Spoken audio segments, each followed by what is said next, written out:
योजक महोदयानाम् अहं धन्यवादान् व्याहरामि यत् मत्कृते अवसरः प्रदत्तः तैः।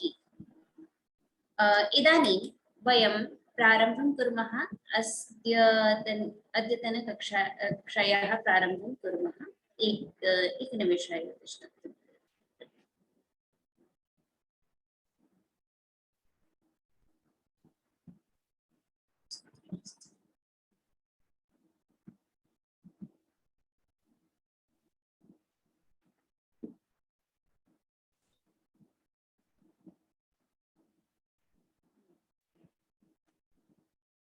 एकनिमेषः।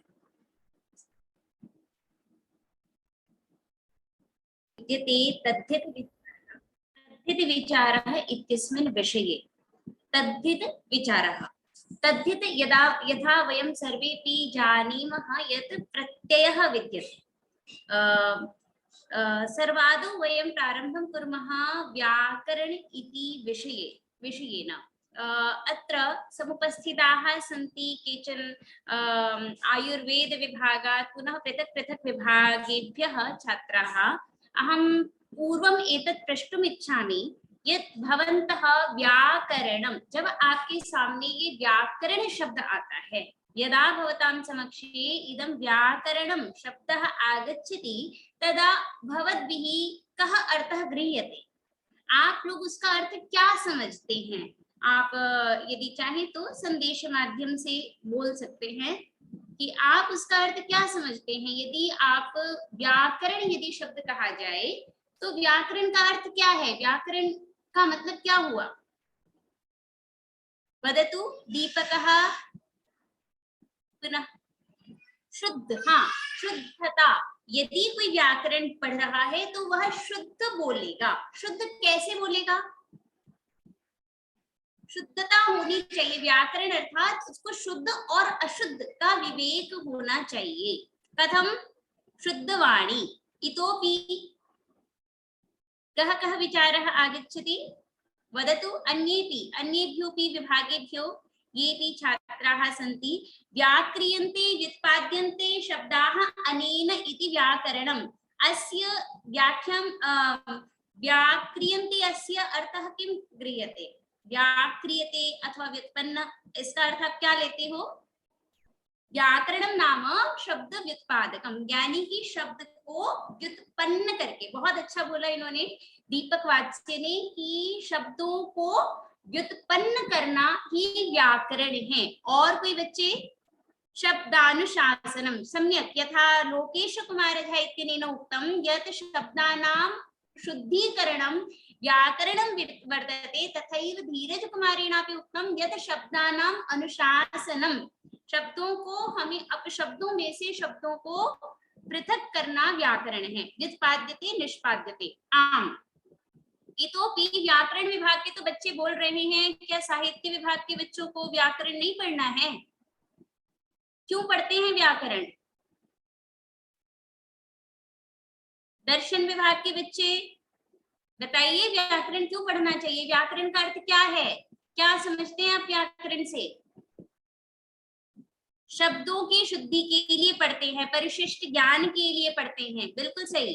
और भाषा से संबंधित नियम, बिल्कुल सही। रुद्रमणि दीपक जी का भी बहुत अच्छा उत्तर है कि भाषा से संबंधित नियम को हम व्याकरण कहते हैं। तो अब हमको एक बात समझ में आई, जैसा कि अभी दीपक ने बताया था कि शब्दों का अन्वय, शब्दों को व्युत्पन्न करना। रुद्रमणि दीपक ने क्या बताया कि भाषा में शुद्धिकरण को देखना व्याकरण कहलाता है।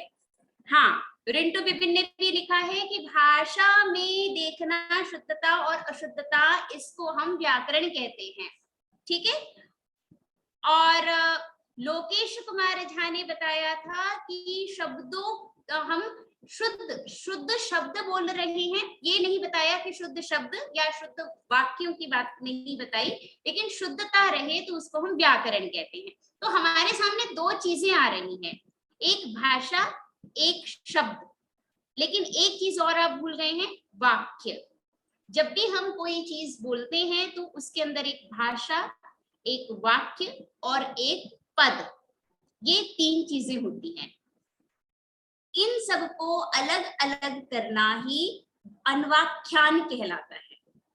ठीक है, स्पष्ट ही बात, इसी को हम अन्वाख्यान कहते हैं। हाँ सर, बिल्कुल, वेदों की रक्षा के लिए।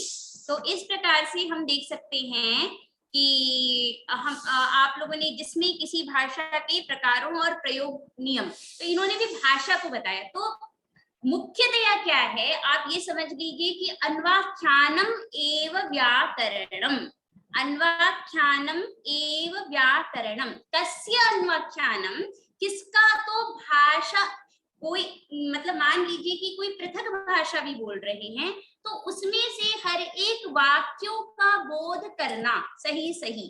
तो प्रारंभ में हमको वाक्यों का बोध होता है, भाषा, हमने भाषा सुनी, उसके पश्चात वाक्यों के पृथक करना एक अन्वाख्यान हुआ।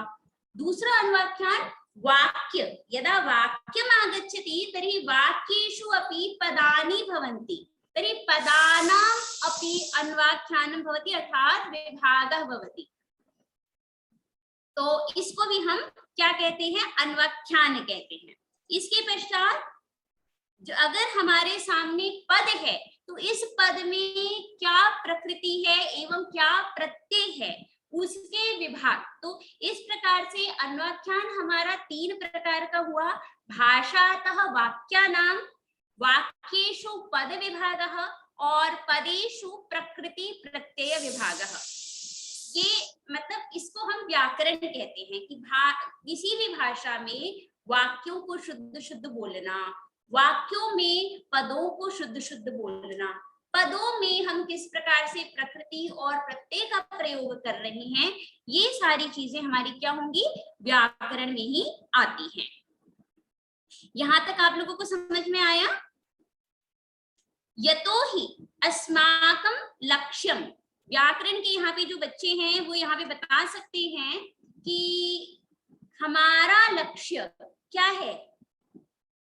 हमारा लक्ष्य वाक्य, वाक्य का अर्थ ज्ञान करना है। तो हम पहले चलते हैं, हम 2 पक्ष को मानते हैं, एक है वाक्य संस्कार पक्षः, अपरश्च पद संस्कार पक्षः भवति। वाक्य संस्कार पक्षः कः भवति, पद संस्कार पक्षश्च कः भवति, इदानीम् अस्माकं जिज्ञासा जायते।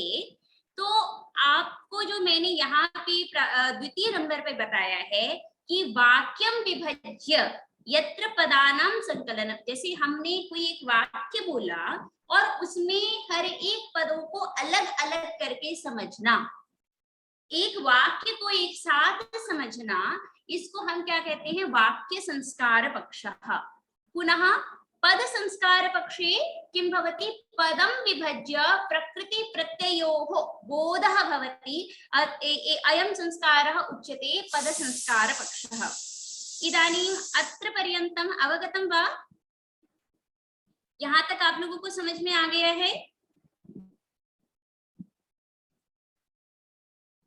अस्तु,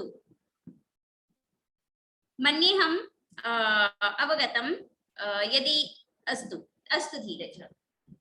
इदानीम् अहं किं वर्तते, यतोहि अस्माकं वैयाकरणानां लक्ष्यं वर्तते वाक्यस्य बोधः। कथमिति चेत् वयं सर्वेपि वाक्यपदीयेपि पठामः। हम लोग वाक्यपदीय में भी आप लोगों ने पढ़ा होगा, क्या पढ़ा होगा कि पदेन वर्णाः विद्यन्ते वर्णेषु अवयवा न च, कि हम ये सबको हम एक कल्पना मानते हैं। मुख्य क्या है, वाक्य की का बोध होना। तो हमारा मुख्य है वाक्य का बोध होना। वाक्यस्य बोधाय एव सर्वा कल्पना विद्यते। अस्मिन् वाक्ये, इस वाक्य के बोध के लिए सबसे प्रथम आवश्यकता किस चीज की है? यदि आपको वाक्य का बोध करना है तो आपको क्या आना चाहिए, बताएंगे संदेश माध्यम से?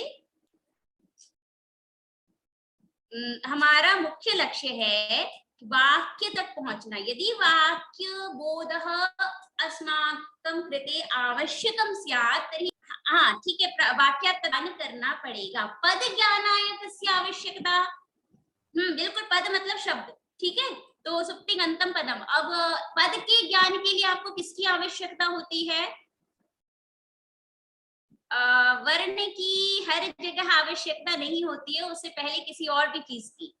नहीं नहीं दीपक, पदम कथम भवति?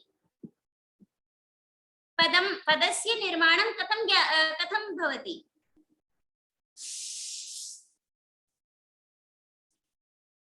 यदा प्रकृति प्रत्ययोः संयोग, हाँ वर्णपदेन प्रकृति प्रत्ययौ, आम यदि एवं उच्यते चेत तर्हि सम्यक। तर्हि प्रकृति प्रत्ययौ, प्रकृति प्रत्यय का बोध हमें पद के लिए आवश्यक है। अब समझ में आ गई? पद के लिए प्रकृति प्रत्यय और वाक्य के लिए पद का ज्ञान हमें आवश्यक है। तो किसी भी वाक्य के ज्ञान के लिए ज्ञान हम पद के बिना नहीं कर सकते, और पद का ज्ञान हम किसी भी प्रत्यय और प्रकृति के बगैर नहीं कर सकते हैं। स्पष्ट हुआ एवं अवगतम वा? आम अस्तु, तर्हि इदानीम् अग्रे सरामः।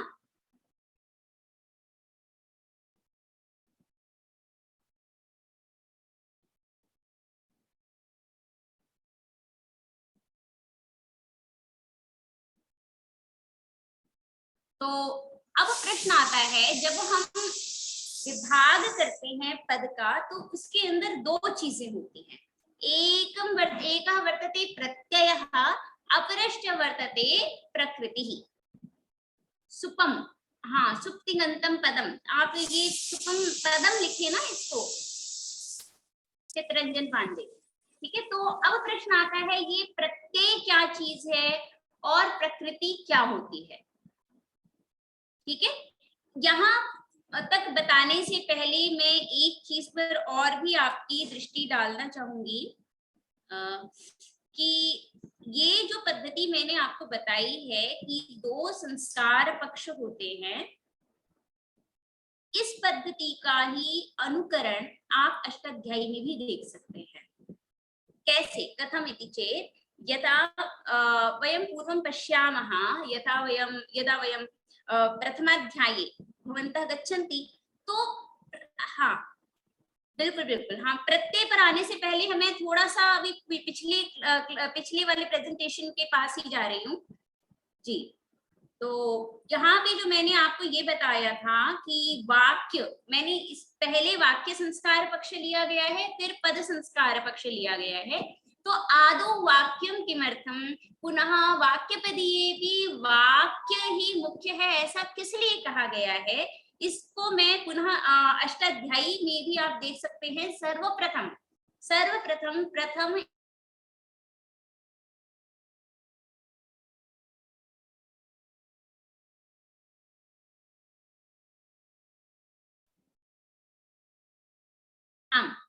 ध्वनि आयति वा? अस्तु, आप लोग देख सकते हैं प्रथम एवं द्वितीय अध्याय पर्यन्तम किं वर्तते? आम अर्थ समाप्ति वाक्य द्वारा एव भवति। पुनः अष्टाध्याय्याम् अपि प्रथम अध्याये द्वितीय अध्याये वाक्यानां बोधस्यैव कृते सूत्राणि वर्तन्ते। कथमिति चेत् तर्हि भवन्तः पश्यन्तु, कारकं प्रथम अध्याये भवन्तः द्रष्टुं शक्नुवन्ति यत् कारकस्य अधिकारः वर्तते। कारकेण वाक्यानां बोधः जायते। समासेन द्वितीय अध्याये समासः वर्तते, तर्हि समासेनापि किं भवति? समासेनापि वाक्यानां बोधः जायते। तर्हि वाक्यानां संकलनाय येषां सूत्राणाम् आवश्यकता भवति, तानि सूत्राणि प्रथमाध्याये द्वितीय अध्याये च गृहीतं वर्तते।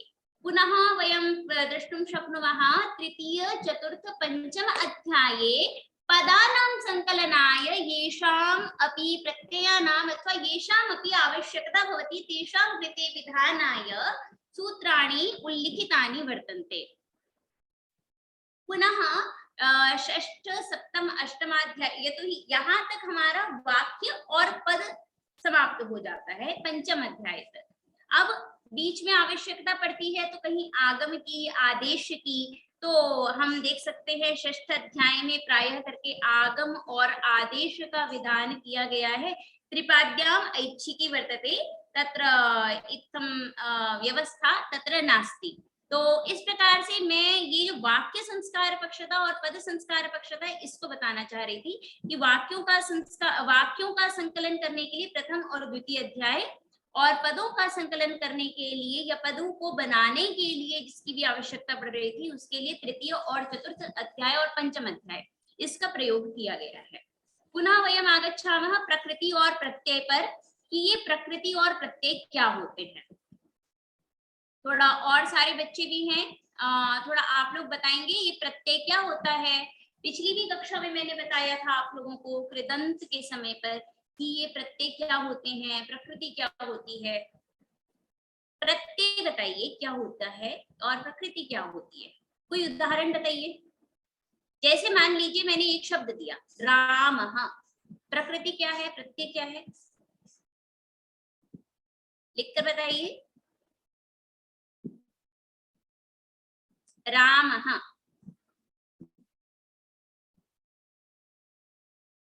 राम और सुख, बहुत बढ़िया। और कुछ यह विधीयते सप्रत्यय, बिल्कुल सही। जैसे हमने शब्द बोला कृत्वा, कृत्वा, यहाँ पे प्रकृति क्या है और प्रत्यय क्या है, कृत्वा, कृत प्रत्यय है, क्री और त्वा प्रत्यय, बहुत बढ़िया। अष्टलक्ष्मी जी ने भी बहुत अच्छा बोला है, और क्री प्रत्यय, और बिल्कुल सही। यस्मात् विधीयते सा प्रकृति ही। हाँ, तो इसी प्रकार से एक और शब्द हम लोग ले लेते हैं प्रायः करके। आप सभी के सभी जब आप लोगों ने न्याय पढ़ा होगा तो आप क्या बताते हैं, पर्वतो, पर्वतो, आगे की लाइन क्या होती है, पर्वतो, पर्वतो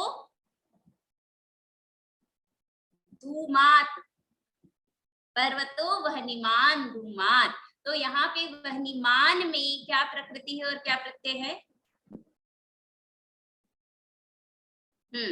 वह्निमान में क्या प्रकृति और क्या प्रत्यय है,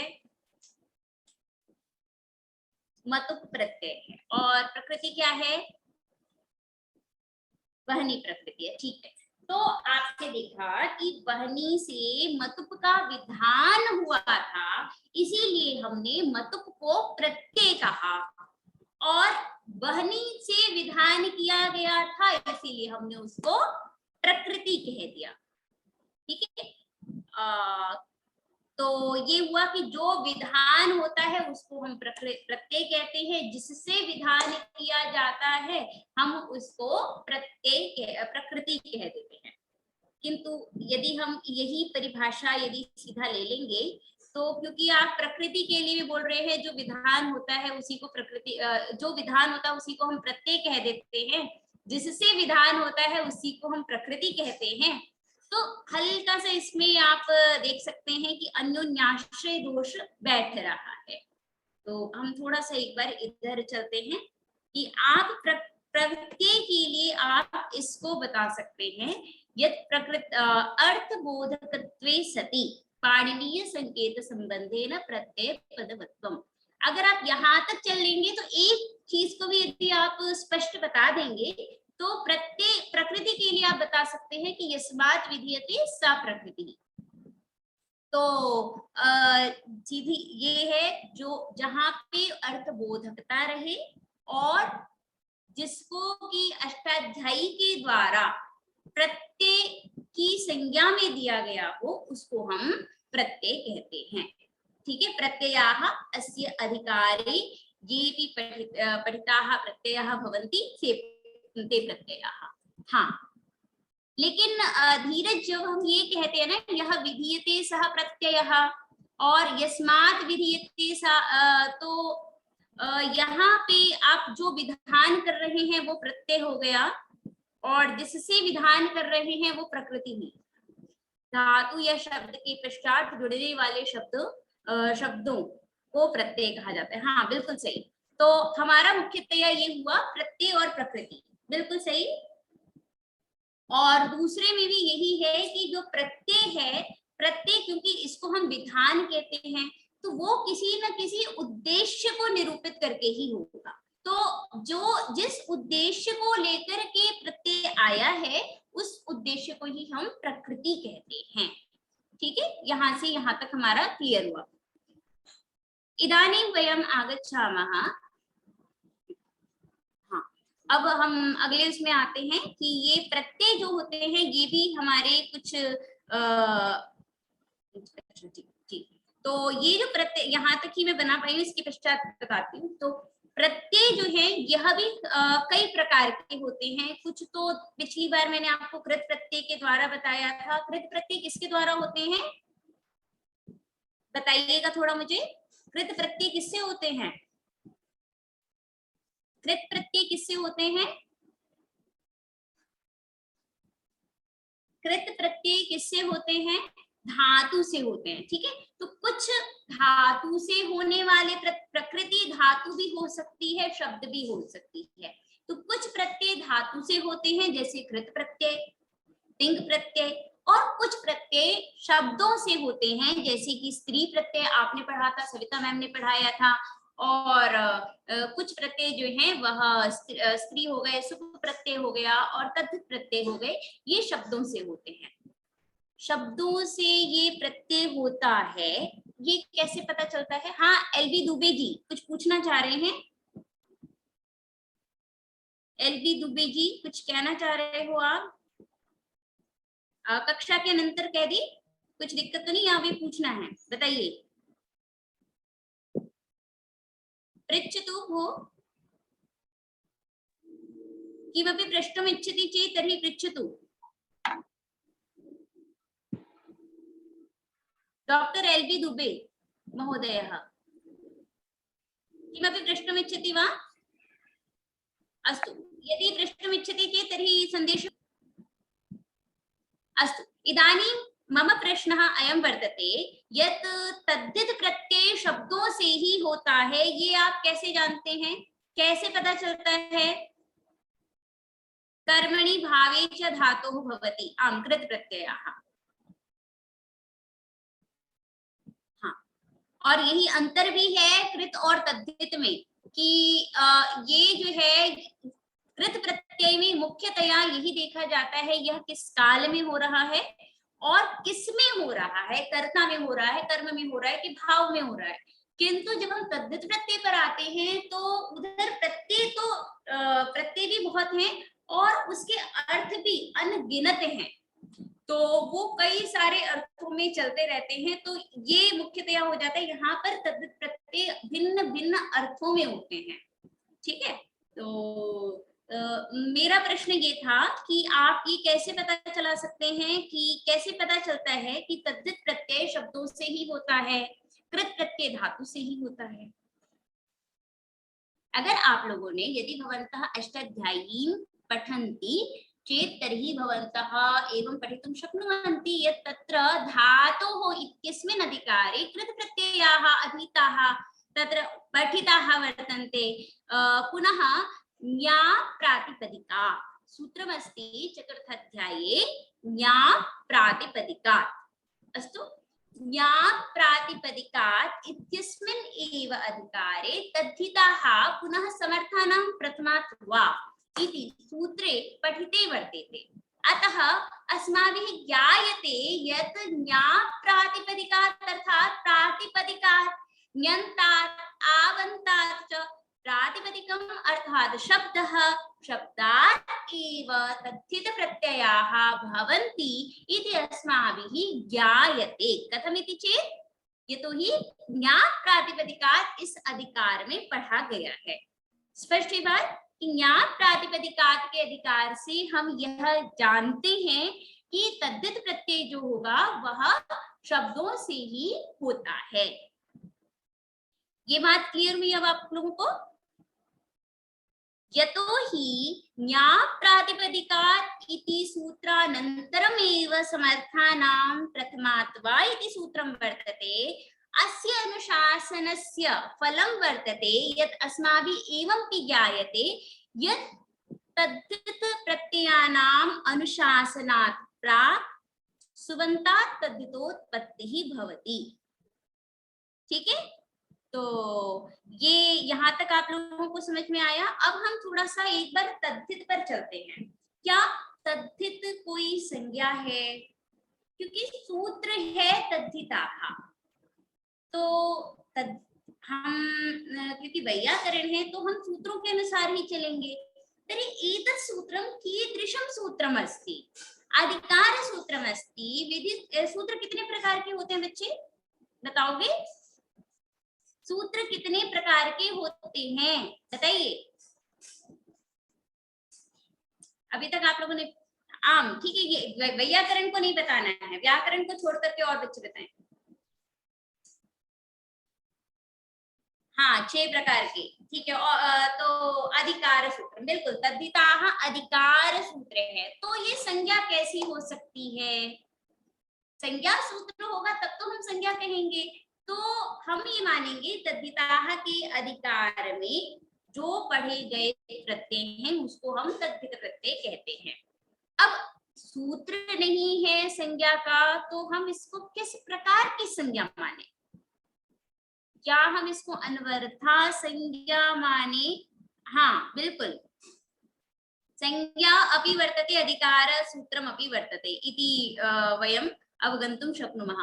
अब प्रश्न ये आता है कि हम इसको किस प्रकार की संज्ञा माने? अनवरथा संज्ञा मानना चाहिए क्या, कि यौगिक संज्ञा माननी चाहिए?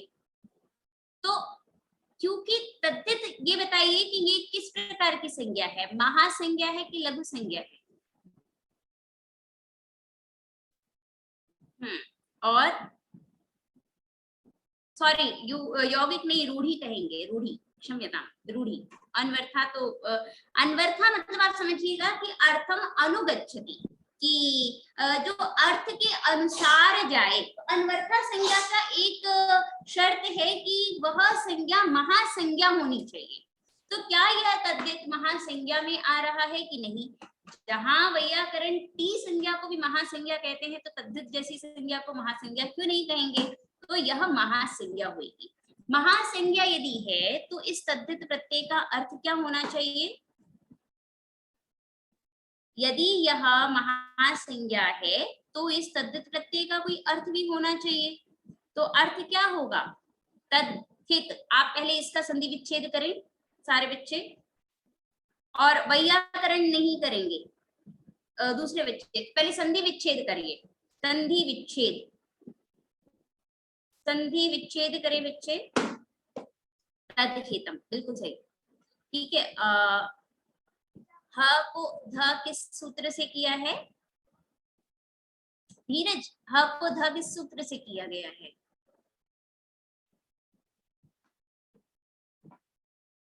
तद्धितम, ठीक है। तो इस प्रकार से हम लोग समझते हैं तद्धितम। तत् का अर्थ अब हम यहाँ पे अगर समास करते हैं तो जैसे अभी बताया, नीरज ने भी बताया, दीपक ने भी बताया, तस्मै हितम। तस्मै अर्थात प्रयोगाय, ठीक है, प्रयोगाय हिताः, तस्मै प्रयोगेभ्यः हिताः, मतलब उन प्रयोगों में यह उपयोगी है, ऐसा अर्थ करता है। तो हम उसको हम तद्धित कहते हैं। जिस जिस अर्थों में करने से यह उपयोगी होगा उसको हम तद्धित कहते हैं। अब मैं पहले, इससे पहले ही एक सूत्र पे चल रही थी। सूत्र था हमारा कौन सा? समर्थानां प्रथमात् वा। सूत्रं किमस्ति? समर्थानां प्रथमात् वा। सूत्रं किमस्ति? एकं वारं भवन्तः लिखतु। समर्थानां प्रथमात् वा। अत्र कति पदानि सन्ति?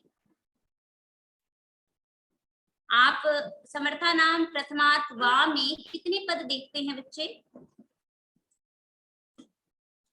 पदत्रयम। और भी बच्चे बताइए कितने पद देखते हैं आप लोग समर्थानाम प्रथमात्वा में? समर्थानाम प्रथमात्वा सुप्रिया ने बताया है, बिल्कुल सही। अष्टलक्ष्मी जी ने भी बताया है, हाँ बिल्कुल सही। तो इस प्रकार से हमने देखा 3 पद हैं। ये जो भी तद्धित प्रत्यय हैं, यह इन तीन शब्दों के खेल पर ही चल रहे हैं। मतलब त्रयाणाम शब्दानाम एव योगे अस्ति। कथम इति चेत् तर्हि समर्थानां प्रथमात् अत्र द्वे पदे विद्येते। अनयोः अधिकारः प्राग्दिशो विभक्तिः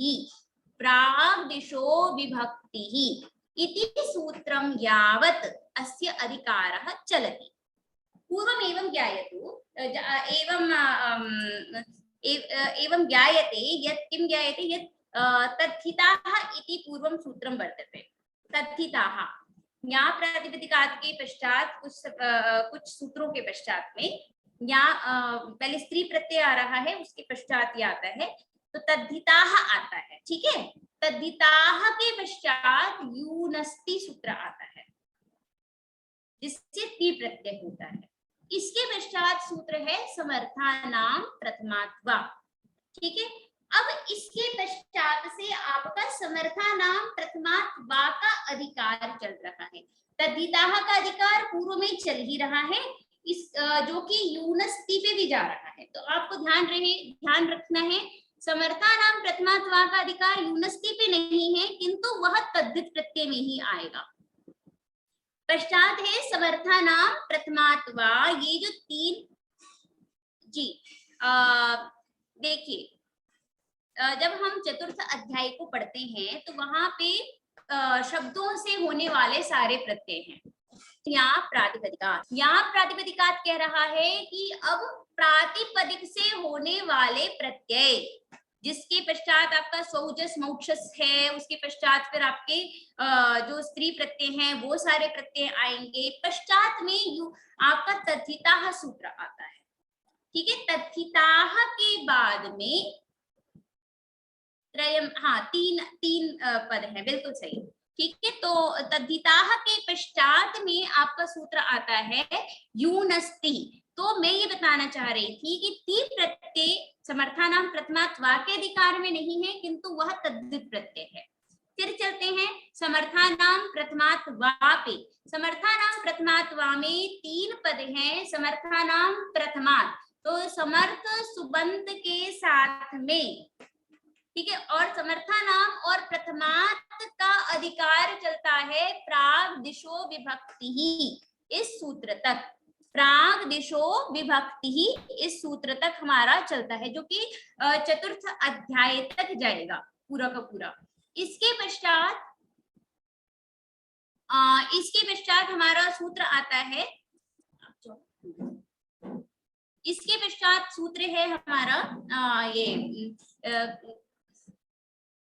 कौन सा था, प्राग्दिशो विभक्ति के पश्चात निश प्रवाणिश्च सूत्र तक पंचम अध्याय,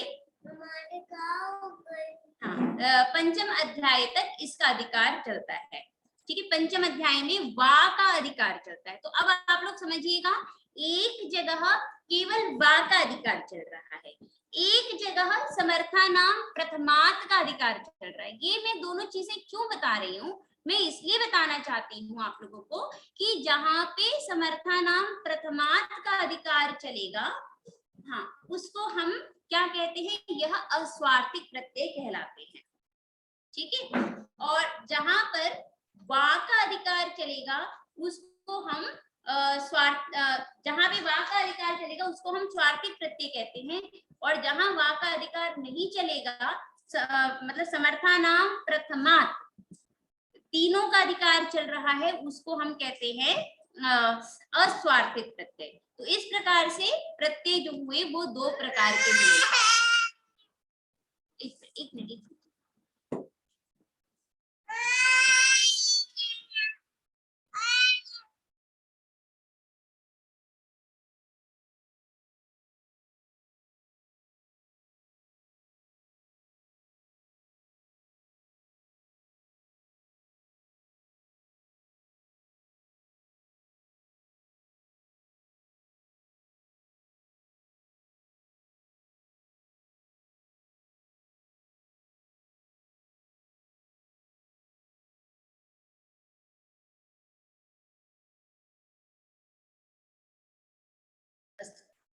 क्षम्यतां मध्ये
क्षम्यतां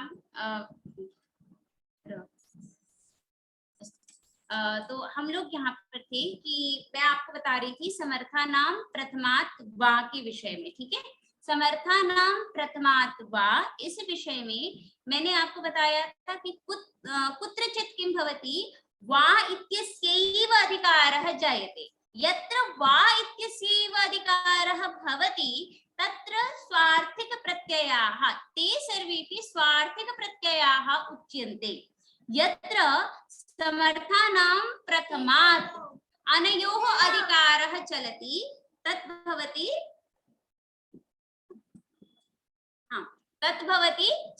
अस्वार्थिक प्रत्ययाः। स्वार्थिक प्रत्ययाः पुनः द्विधा भवन्ति, एकः भवति अत्यंत स्वार्थिक और एक केवल स्वार्थिक। पंचम अध्यायस्य प्रथम पाद पर्यन्तं यानि अपि सूत्राणि सन्ति तानि सर्वाणि अपि भवन्ति स्वार्थिक प्रत्ययाः। तदनन्तरं च अत्यंत स्वार्थिक प्रत्ययाः उक्ताः सन्ति। मैंने आपको ये बताया था निष्प्रवाणिश्च तक इसका अधिकार चलना है। अब इस अधिकार में एक यूनस्ति सूत्र हमारा आया। तद्धित प्रत्यय के अधिकार में पढ़े हुए सूत्र चाहे गोत्र प्रत्यय हो, जैसे शंग प्रत्यय इत्यादि भी आ जाएंगे, अण प्रत्यय आ जाएंगे और यत इत्यादि प्रत्यय आ जाएंगे। और इसके साथ ही साथ में प्राग्दिशो विभक्ति ही, इसके पश्चात जो विभक्ति संज्ञक प्रत्यय हैं जैसे कि टच इत्यादि प्रत्यय हैं,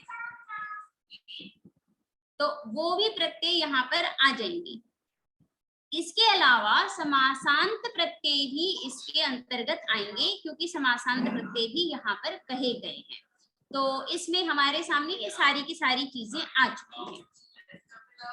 ये अपत्यार्थक में भी होते हैं, गोत्र प्रत्यय भी होते हैं, इसमें रक्त इत्यादि के अर्थ में भी होते हैं। इससे पहले हम एक बार चतुर्थ अध्याय के प्रथम पाद में 3 अधिकार चलता है, अण, ढक और यत्।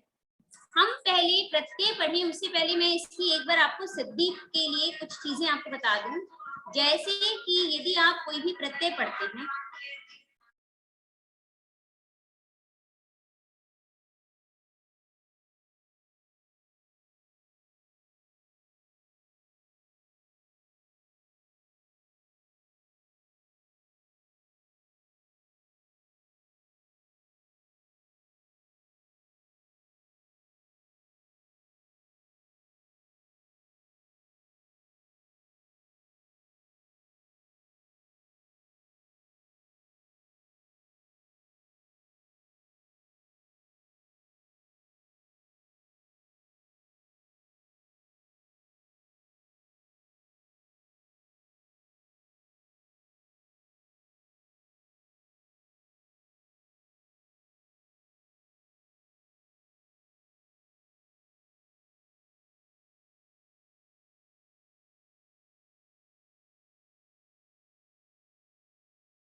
तो मैं अब इसकी आपको सिद्धि के विषय में बता देती हूँ। सिद्धि में हमें ध्यान रखना है कि यदि कहीं पर यित और णित हो,